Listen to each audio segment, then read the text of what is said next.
Back to news. నామినేషన్లకు ఈ నెల 25 చివరి రోజు. తెలంగాణలో కాంగ్రెస్ ఇంకా 3 సీట్లకు అభ్యర్థులను ప్రకటించాల్సింది. టైం దగ్గర పడుతూ ఉండడంతో ఆశావహుల్లో టెన్షన్ అంతకంతకు పెరిగిపోతోంది. ఆశావహులు చాలా మందే ఉన్నారు, కానీ ఎవరికి టికెట్ అనేది మాత్రం ఇంకా తేలడం లేదు. కొందరైతే నామినేషన్లు కూడా వేసేస్తున్నారు. కాంగ్రెస్ ఇంకా 3 లోక్సభ స్థానాలకు అభ్యర్థులను ప్రకటించాల్సి ఉంది. ఖమ్మం, కరీంనగర్, హైదరాబాద్ లోక్సభ సీట్లకు అభ్యర్థులపై కాంగ్రెస్ లో ఇంకా సస్పెన్స్ కంటిన్యూ అవుతోంది.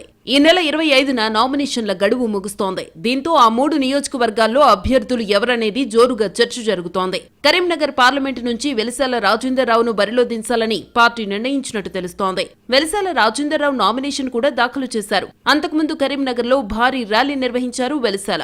ఈ ర్యాలీలో మంత్రి పొన్నం ప్రభాకర్ కూడా పాల్గొన్నారు. దీంతో కరీంనగర్ నుంచి వెలిశాల రాజేందర్రావు కన్ఫర్మ్ అని తెలుస్తోంది.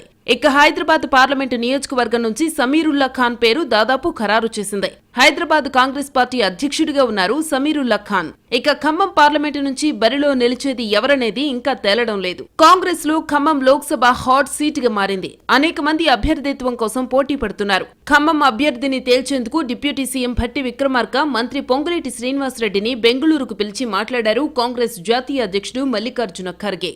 భట్టి విక్రమార్క తన సతీమణి నందిని పేరును, పొంగులేటి శ్రీనివాసరెడ్డి తన కుటుంబంలో 2 పేర్లను ఖర్గే ముందు ప్రతిపాదించారు.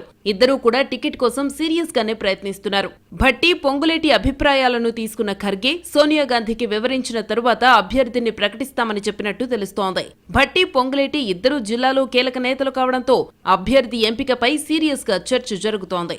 మంగళవారానికల్లా అభ్యర్థుల ఎంపిక ఫైనల్ అయ్యే అవకాశముందని కాంగ్రెస్ వర్గాలు చెబుతున్నాయి.